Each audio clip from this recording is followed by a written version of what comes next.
So this Ruby will be self-sustaining for the moment, and well, what's to say that Ling possibly will be having a lot of all these great vision. We're going to be going on another pause as we talk through things. Now, a double execute setup coming from the side of hoshi also poses a little bit of that early threat too. That is something to note. So yeah, now that we have a little bit more better vision on what things are looking like for both teams, this is a roaming Benedetta. So it's neither that off-tank Benedetta, nor is it like the full-on damage Benedetta. It's something in between. It's something that's looking to use parry to actually stun someone, like bait them in so that, you know, the likes of the carry here can actually just go ham. I mean, of course, but I think the best role to call it is the mid laner, you know? Because essentially what you want the Eudora to do is actually be that initial roamer, because she can't, like, Eudora can chase, sure, but who's going to initiate those picks and chances to take them out and abuse those double executes? Eudora. She chunks them all out, puts them on 1 HP, bam, press of a button, didn't have to do anything else. Oh, I'm sorry, I meant Benedetta. Benedetta and Eudora are going to be working to keep mid in control, yes. And then gotcha. Benedetta is going to be using those sword intents to actually act like a backshot, to have additional mobility, right? Like that's not fair. That is an off-kit dash. That's not in anywhere of your skills. Yeah, and of course it'll be really annoying to deal against. And RQ side of things, it's really interesting that they found out about this formula in this game one to try to throw the side of Omega off.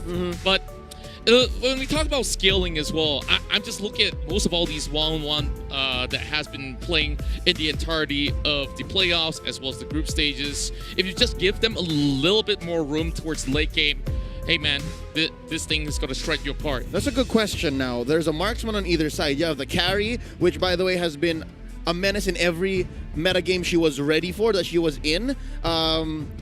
First phase bannable in years past. You have the 1-1, which is the current flavor of the month. Gideon, I gotta ask you, man, when it comes to the 15-20 minutes, if it does get to that point, if we go the distance, who has better scaling? I think in these situations, people who have better scaling would definitely lean a little bit more. Actually, it's an overall thing, but hold on, let's check out. Okay, no fights going on. Okay, so when I talk about scaling, we're talking about the two main heroes that scale on either side, but you also have to kind of look at the builds that everybody else goes through. I do think RQ Hoshi scales better into the game because they have more relevant heroes in comparison to Omega, where some of them are just going to fall off completely. Yeah. And again, we were talking about like Selena. Whenever Selena is bad, she's so bad. But on the other side, good, though. Yeah, Eudora though, she has a stun and it's point and click. So yeah, it's just much better. Totally understand. Right now, there's a fight that's waiting to break out, both top and in mid. I wonder, they're gonna catch one. That's going to be. That's going to be flicker out. Heath burning it already 2 minutes in, and the first turtle is going to be started in by Psycho. Such a great reaction coming from the side of Heath, as he has already read the situation well enough. And keep in mind that there's also going to be that link. If he sets up a perfect Tempest on towards some of these team fights, it could be a pretty huge one out there. And when we talk about these two sides, of course, it's definitely going to be hard to tell, like, okay, which one gets activated first when we talk about the marksman.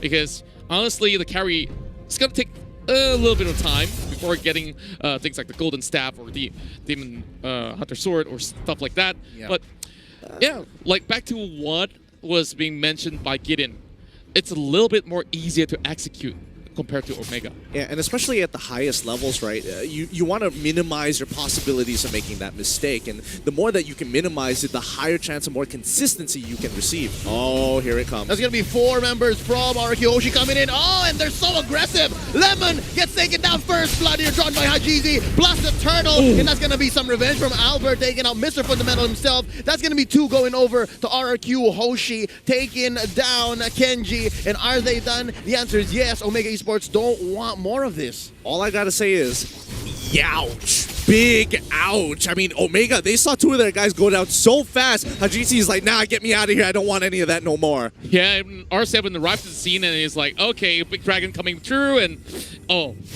you know the case is pretty much close right there. So 2-1 at the very moment. Honestly, the small little lead that they are getting from the side of RQ Hoshi can still be contested right here in this sort of way, but Unstoppable Force has already been used up. Ooh, defensive Electo final blow right there by Psycho, saving himself. And yeah, I'm liking what I'm seeing from Omega Esports here. They're building up their confidence. They did lose that big team fight inside the Turtle Pit earlier. They are maintaining this small gap to RRQ Hoshi, about 200, 300 gold. But right now, we're looking to how RRQ Hoshi can kind of make that gap a little bigger. What big move will they do next? Or will they just let Omega Esports go in and make them pay with a counter attack?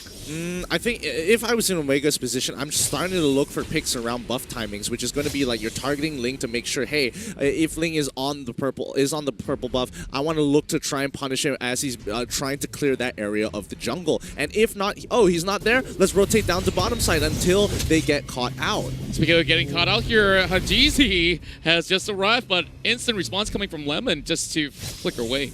I think both of these teams kind of have this like interesting side quest of, yeah, besides these big neutral objectives, we also want to take down these side lane marksmen. And now Heath takes quite the blow, but he's saying, sir, can I have some more? He wants to go for another fight because he does have his ult on. And oh no, that's gonna be Psycho barely getting away. Oh, and the delay damage from the trap and the slow taken in. Oh, Yelly Haze just catches him off. You know, Yeah.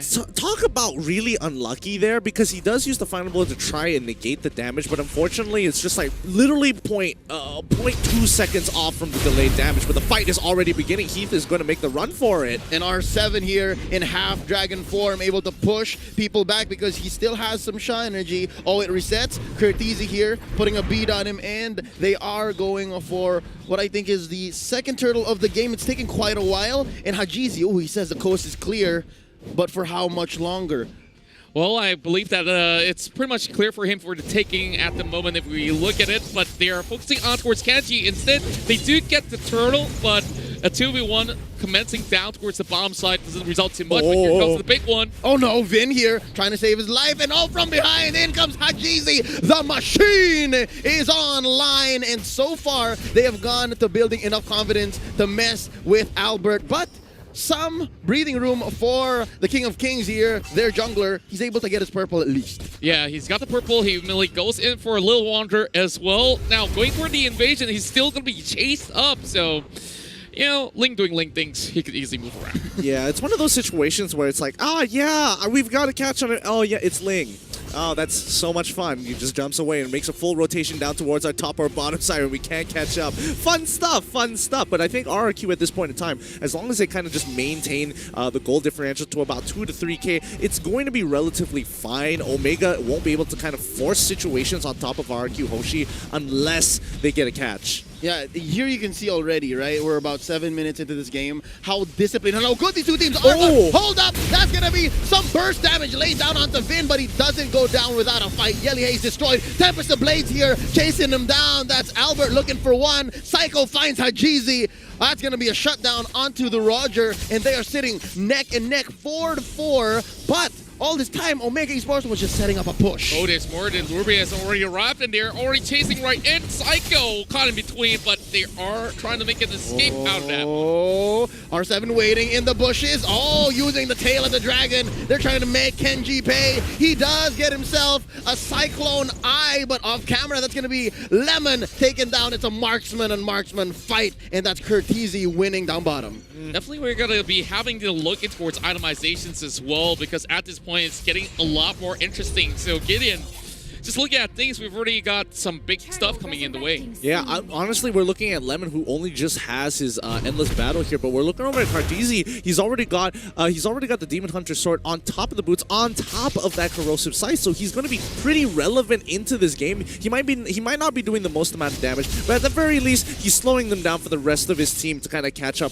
and take out. And looking at Hajizi, he is, I guess, halfway through his endless battle as they go for this turtle, the very last in the game. Ooh, looking for it. There you go. They take the turtle, and just like that, it's a Mexican standoff. It's just who's going to pull the trigger first, who's going to jump in with their ults and start it strong. And I think in this situation, without R7. Without R7, Omega Esports has the range advantage, especially with the reach that the Abyssal Arrow has. Yeah, and he's all the way on the other side of the map, and they've already understand that. Oh, flicker right in! Ejector onto one. That's going to be Vin blasted down by 4 members of Omega Esports.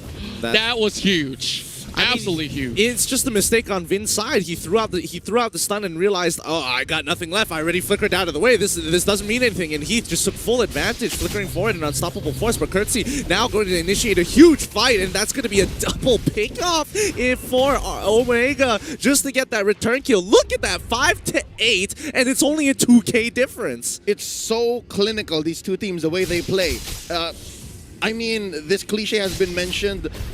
I'm pretty sure I'm beating a dead horse, but it's so chess-like, right? I'll give up my pawn, you can have a rook, but then after that I'll take a bishop. That's what this 5-8 is looking like, especially with this, you know, relatively small 3K lead. Indeed, but for the RQ Hoshi side, they're slowly losing pieces after pieces on an unequal term. And speaking of which, they're going to be taking this buff if they don't do anything about it. Ooh, that's going to be Psycho coming in between 4 members. He wants it. Kenji trying to look for a good hook, and he finds it. In comes Hajizi, but that's going to be a stun. Psycho pays the price. R7 says, get out of our jungle. We don't want y'all here. But Hajizi wants more. Does he have the support? Yes, he does. Oh, they're waiting. They're waiting. They say we're calling it tough. Nah, it's not worth it at this point because, again, their main target here is Curtisi. As long as he has his ult, it's just not worth going for anybody else unless it's maybe a Yelly Haze, but Yelly Haze is barely in the fight, or even Kenji, but even Kenji has his ult still up. That's right, and with that being said, we're looking at Omega Esports side. Now that they are so much more up ahead after a couple of all these sort of picks, they're starting to feel a lot more confident about taking every single thing that they have inside the jungle. All they can do is just wait for the right moment to strike in. We do have the Lord up available, but over here, a little bit of a slight 1v1 between Albert as well as Kenji. Oh, it's just the battle of swords and sights, and here comes Lemon, Tempest of Blades, barely misses. Oh, he's got some dashes here. He's trying to grab him. Oh, there you go. Full range stun here by Yelly Haze. Gonna be using the dashes, trying to get out of there. Not enough to save Lemon. That's 1 for free. Oh, this is while they were going for the Lord. Psycho goes down. Hajizi takes him. R7. Here comes R7. Oh, wow! A dragon helps the Lord get stolen by R7. That's going to be R7 surviving. Oh, I think it's worth it already. Crossbow of Tang. 4 members down. Traded off for the Lord. Oh.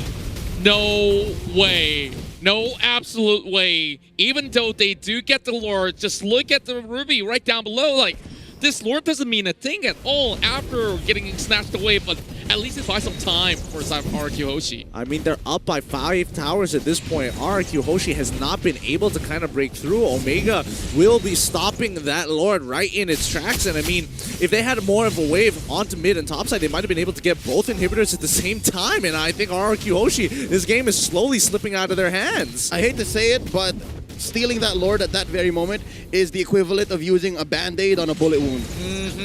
It held them back for what, 30 seconds tops? And they're still maintaining map pressure.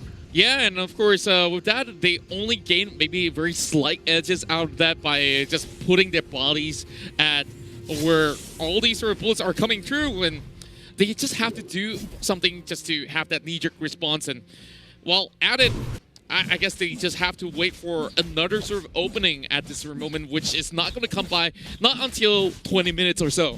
Speaking of 20 minutes, Gideon seems to know what timers are like. And Gideon, what's your feel, man, right now before this fight happens? Oh, it actually has started. Too late. Curtisi gets blasted by Vin. Not over. They're looking for some revenge here. Vindication. That's what Omega Esports is looking for. They take out Yelly Haze. R7 is a man on a mission. They're going to blast this turret and push Omega Esports back in. Now, that timer, man, 13 minutes in. How long until we see Lemon pop off? I mean, honestly, let's double check the items so I have a better idea of what where is he with that. Lemon is currently at 6,000 gold. He's got 2 items, both pretty defensive. He doesn't even have the golden staff yet. I think at this point of time, he needs to get the Golden Staff to have that major kick of damage. So he'll probably get that at the 42,000 gold mark. So my guess is going to be the 16 or I'll give him a bit of credit if he doesn't die and works perfectly. 1530. Ooh, very close. And that's Kenji flickering in. Enough to save him. Tempest of Blades. Oh, no. Albert don't want none of this. And Hajizi putting a beat on him. There's the unstoppable force from behind. Can they juggle the aggression from underneath the turret? Kenji's still alive. No. Lemon about to get destroyed. Hajizi gets him. Heath puts the nail in the coffin. It's a trade so far. Hajizi for Lemon. The fight continues. Kenji's looking low. That's a blast onto Heath. Vin takes him down. This turret still stands. And only RRQ can win fights that way. Going back and forth, back and forth. And they are just forcing fights by hook or by crook. There's no other way to go about it. They don't care if they lose one member as long as they get more in return. I'm not gonna lie, Vin's is starting to become a bit of a problem for Omega in this point. And I think that's where the executional part of it is starting to kick in, because as you can see, Yelly Haze, he's not landing as many abyssal arrows, and even if he does, he's probably not going to be able to capitalize on it in comparison to Vin, who just goes in, full combos you, walks away and says, R7, go get him, boy. Yeah, and we've already seen purchases like the Blade of the Hepta Seas coming in as well. So very much interesting as we hit towards the 15-minute mark. You can see that we are having pretty much an equal level terms after so many fights. RQ Hoshi, not in the number of kills, but the goal has already been equal. Oh, yeah. Barely 1,000 now. Barely 1,000. RRQ Hoshi, the King of Kings, have figured out this strategy. And just like that, I think Gideon is on the mark pretty much. About, what, 3 minutes away since he did say. And right now, Albert? Omega Esports isn't as confident with the Lord this time around. Oh, yeah, definitely not. I mean, honestly, I was off by a full 30 seconds there. Lemon just got his Winds of Nature, and that's going to be a huge, huge buy, because that means Cartesian as well as Kenji can't take full advantage of him. Things are looking relatively difficult at the very moment.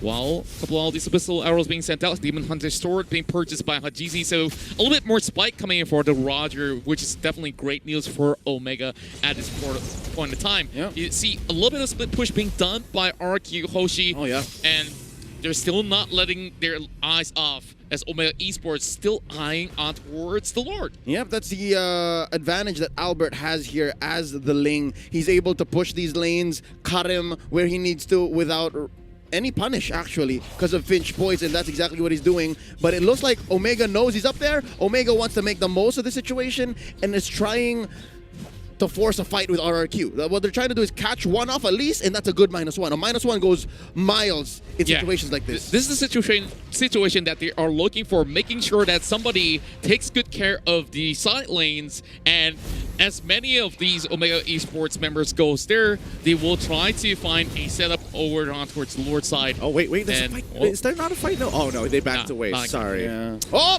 they catch one. That's full stuns onto Vin. Oh. Honestly, at this point in time, it's a game of cat and mouse. Whoever gets picked off first is going to essentially win or lose the fight. But I have to point out here, it's 9-14. It's they're 3 towers ahead. They're literally 5 kills ahead as well. And it is 49.2k to 49.8k. Where is the disparity here? There is almost no disparity at all, even though in every single numbers and 2 turtles on top of all of those stats, how is Omega not ahead? RRQ has just been really proficient in their way of farming. If I may build on that, it's a game of cat and mouse where neither is sure which they are, right? It's also a blind game of cat and mouse, and it's very important to check your bushes right now. And the one person or one team who has the advantage when it comes to the range and the vision is Omega Esports. Now Heath catches Psycho. Oh, they catch Kenji off guard in the Omega Esports side of the jungle towards the purple. That's a huge -1 for Omega. I wonder how Omega's gonna just recover from here. That's right, a big opening that they have managed to find just by having the Benedetta pulling all the attention, and now they fixate their attention on towards Lord. Instead, they want Omega to commit. Without that Ruby, things are definitely going to look a little bit haywire in this sort of fight. Sideways, if you ask me, sideways for Omega Esports. This time, that's a huge chunk of damage, of lifesteal, and of crowd control. And I think what Omega Esports is trying to do is reset. I think at this point, it's about finding the opportunity to get the angle, because right now, look at that bottom wave. It's pushing in naturally. As long as RRQ just kind of chill and just wait, somebody is going to have to deal with that slowly building up wave. And RRQ, they don't mind doing it because they are scaling towards the late game. And Omega, they've run out of time at this point, and they have to solely believe in their own mechanics to actually win them out in these bigger fights. That's right, and now we're hitting 18-30. With most of the members already hitting level 15, and I guess this is where it's all about completing your items at this point in time. At M2, or at least, right? And even the playoffs specifically, when you reach the 18-20 minute mark, that's basically a marathon. Like, this is longer than usual already, and right now with Kenji back on the map, they have eyes on Albert since he is pushing down bottom. I think Omega Esports is just going to jump the gun. They're just going to go for it, saying, just start it up, start it up. Just hope that Vin isn't there and that Albert isn't ready with the retribution. Oh, this is going to be big news here. Ruby is being pretty occupied, but they understand once again, they're going to go in for another reset, but Heave, though, playing with fire. Oh, he got caught out. That's at least one ultimate from Vin. They have the timer. They have to make sure that inside, deep inside, they know what it looks like for the opponent, what kind of firepower they're packing, and wow, again, they're back to the game of how low can you get lured before the opponent actually jumps in, bites. Yeah, and Lemon, although he's 60%, easily could just find his way to live steal Malefic Roar on the hands of Cortese. And yeah, very much interesting. Just keep your eyes like, while this, you know, boomerang game of who can get the Lord lowest before resetting, just look on the opposite side of the map here, because you can see that Ling as well as Ruby are both trying to make sure those lanes are clean. And RRQ, simple macro here, just get a wave pushing on their side, because again, if Omega Esports walks out too far, you can punish. If one person goes over, you start the Lord. You put them between a rock and a hard place, and eventually somebody is gonna crack. Yeah, and if we do look at the goal differentials, it honestly doesn't matter at this point in time, where most of the people have already completed all their items. And being up ahead means that they are shoving way harder towards the side of Omega. Dude, check out that graph, man. Omega was just dominating the first half of the game, and then RQ Hoshi just slowly catching up. If only Omega was able to close out that game. Man, they must be kicking themselves like, oh, if only we had that Lord and it didn't get stolen just now. That's essentially the story of the past 5 minutes. The past 5 minutes have been RRQ Hoshi just applying pressure on Omega Esports, and some part of it, I believe, is just conditioning. Like, slowly but surely, RRQ Hoshi has been saying, all right, if you don't do anything about this, Albert's just going to push and penetrate your lane down bottom. And right now, again, back to the game of hot potato onto this Lord. It's a matter of allotting resources. How much are you willing to put on the line to be able to take this huge objective? Now Psycho at half health, and now it's Lemon they send over. Oh, this is gonna be a push. Yeah, and that's my attention actually fixating on towards the lower side of the map, and with that, RQ still wants to play this Dance of Death. How are we going at it? Finally! Oh, they're going in. This is no turning back. That's Heath getting blasted. He's still alive. R7 with the black dragon form. Tempest Ablaze in here. That's going to be a knockup on the Psycho. R7 being pushed back. That's going to be Vin taken down by Hajizi. Oh, it's looking grim. Heath destroyed from the back line by Psycho. That's going to be 2 for 1. Lemon destroyed by Hajizi. And now the Wolf, the machine, is on the chase. Psycho, oh, he needs the Cyclone Eye. Oh, he's going to get it. But inside the orange buff pit, that's going to be the Hajizi run. Taken down one last 1 for 3. Is this enough space for the Lord? This should be plenty of space for the Lord, actually, unless Albert makes a fat steal here, which I don't think he's going to do. In most situations, Lings are just going to cut the wave, but considering the wave still has a long way to go. No, the burst is just too much. That's what, 4 members of Omega Esports? Oh man, RQ Hoshi's very own R7 was a little too optimistic. Yeah. Absolutely dropped the ball right there. You can see Albert can only fly around just to see this Lord go in the hands of Omega Esports. And I'm pretty sure the Filipino fans here rejoice after that long dance. And it all started from sending Lemon right down below, and Omega Esports knows, okay, we can actually catch them out of position, and that's where that 3-for-1 trade didn't go anywhere as planned for RQ.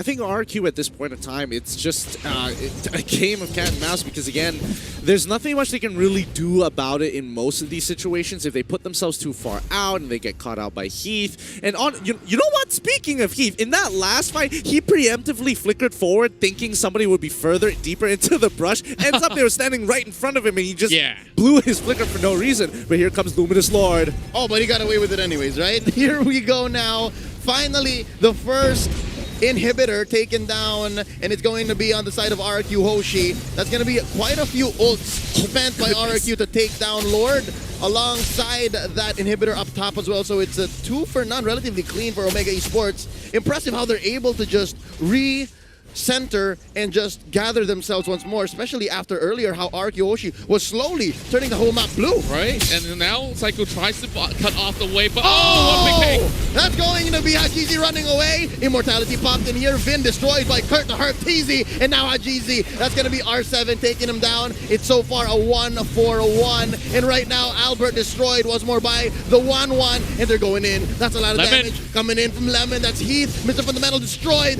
and right now that's another pull. Lemon survives. Oh, I think he's going to heal up because they're still ready. They're going for this half health on all members of Omega Esports. They may have been going in too deep, and I think the investment has already been spent. R7 destroyed. That's going to be 1. Oh, Heli Hayes, that's going to be 2. They're trading back and forth. 2 members left.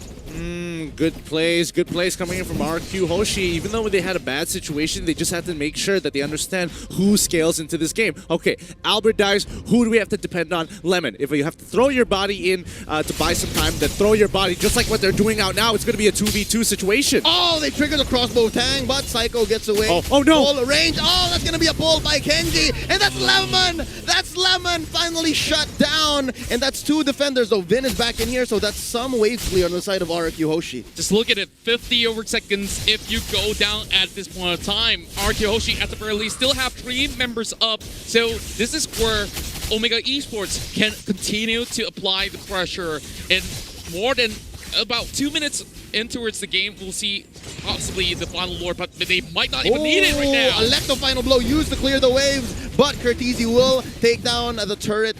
Anyways, what is this? About a minute away from the 3rd Lord, and Lemon's gonna be coming in on time. So I think for RQ Hoshi, just buckle in. Just wait for Lemon to come in, and I don't know, man.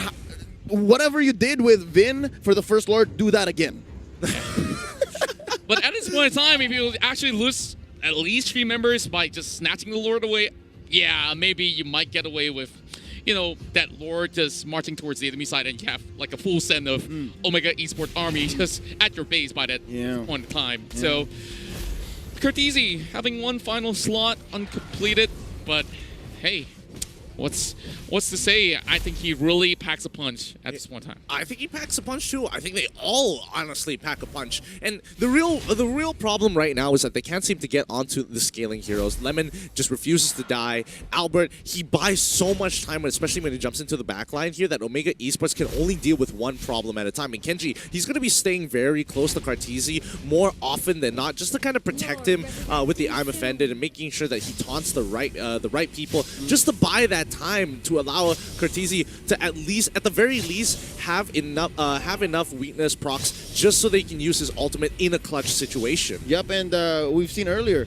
a crossbow tang is not a confirmed kill. Not at all, because of how this Rome Benedetta is playing in right now. That's going to be a fight. I think they're picking. Oh, Vin gets caught out. Oh, he lets out the ult. That's going to be flame shot used already by Yelly Hayes. And Hajizi destroyed by Lemon from the back line. Tempest Ablaze here by Albert. That's going to be trades left and right. Kenji down, as well as Hajizi. 2 for 1. I think they are ripe for the Lord take.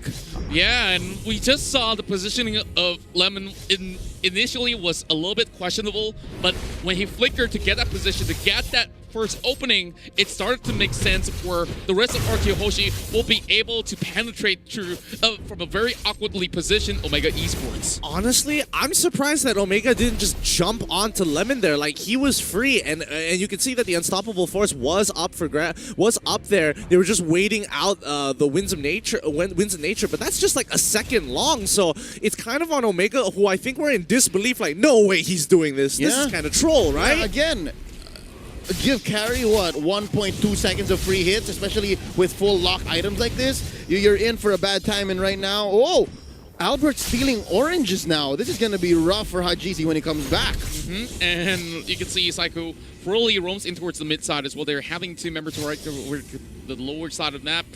And this Lord right here is the terminator of the entirety of this game, which honestly, Omega Esports hasn't been able to find a safe way to even get a pick in this sort of sense. Yeah, no, it's because of, again, the vision that Omega Esports has is trumped by the mobility that our hoshi has right now, right? Like, again, Gideon mentioned the forward flicker by Heath. If he only knew that there was no one in the bush, I think Yelly Hayes hasn't warded that area yet. If he only knew that he was right in his face, he could have used that mobility to close the gap. But right now, oh, nice catch. That's going to be Lemon caught by the ejector, and he's going to get blasted down. Heath trying to run, save his life, and he survives. But look at Albert. Albert looking to just cut the waves. Oh, it's a silent, it's a cold war between Kenji and Albert. Both sides just not letting up here, but at the end of the day, who wins out in these later stages? I mean, Yelly Hayes, he's going to take some damage. Psycho is just going to chase him down, and nope, the rest of the team back off, and they could, I mean, I don't think Lemon wants to fight without his ult here, so Psycho has got to be real careful. Psycho right in between all these members of Omega Esports, not looking all too great. As much as he has immortality, he can buy only very a few seconds in towards this match, but he's trying his best to make it out alive. Lemon, as much as he's nearby, he's still getting out of this. What? I take my words back. Psycho things! Madman! He's getting away with too much here, and I think, you know, Omega and RQ Hoshi, like, it's in Omega's hands to look for this engagement here, and RQ, as you can tell, clearly will not initiate anything unless they can guarantee that pick. And at this point, Vin, he's a little too scared to walk forward, because the moment he does, Heath is going to unstoppable force ejector him back in towards the enemy team, and there's really not a lot of counterplay to that other than hope that he doesn't fly back too far, or the rest of Omega can't catch up after he flickers. Gentlemen, we are already hitting 30 minutes of play, and it's pretty much on even grounds at the very moment. Everyone's just buying forces at Which this is time. impressive, because Hoshi, they have no more turrets, and they're still this aggressive. Yeah, and as much as this turret stands from the side of Omega Esports, it's currently untouchable. Yeah, so it's more of, again, a standstill right now. Yeah. Deadlock. And hold up, RQ Hoshi. That's going to be our 7. Black Dragon form catches Yelly Hayes off. Lemon finishes him off. That's already a -1. And looking at the map in general, Omega Esports not going to find an easy pickoff just like that. There's no Vindication anywhere soon. Not even Psycho. Again, we know Psycho runs away like this. This is what he does. Yeah, he just gets away with everything on the line, just pulling every aggro that he can possibly get. And this constant split push will not stop at all, but Lemon, he could possibly solo this if Omega does not pay attention. I mean, Omega definitely knows that this is going on. However, they have to send members to the other side of the map, and Albert, he's able to control this, and he's going in for the full engagement. Oh, there's going to be Heath. His immortality pops inside. He has a few shields to buy time. Oh, Carteezy, just in time. Crossbow tank, and they burst him. That's Heath taken out. R7. Where is R7? That's going to be Carteezy. Oh, Hajizi as well. They're running away. Oh, can Psycho finish him off? Lemon from behind. Kenji gets him. That's Psycho taking down Carteezy. 1-1 off the table right now. Kenji flickers in, saves himself just in time, and now there's Hajizi. There's two chances at a steal here. Hajizi and Kenji. I don't know. Yelly Hayes needs to start clearing waves.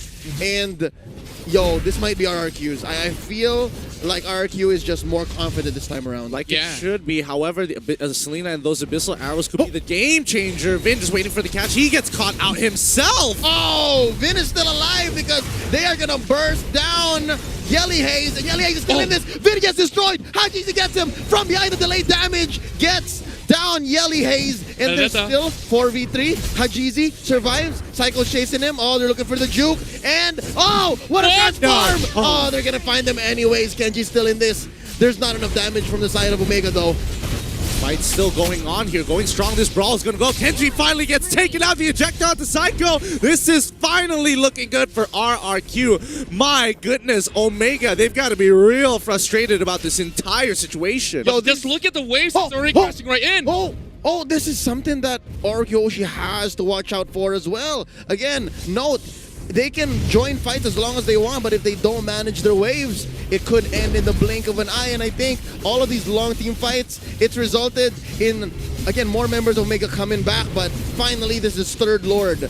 I can say confidently, it's gonna go definitely to Hoshi. Oh! Definitely close. I thought there was another Vin situation. Yeah, it almost could have been in that sort of sense with Heath being so close by.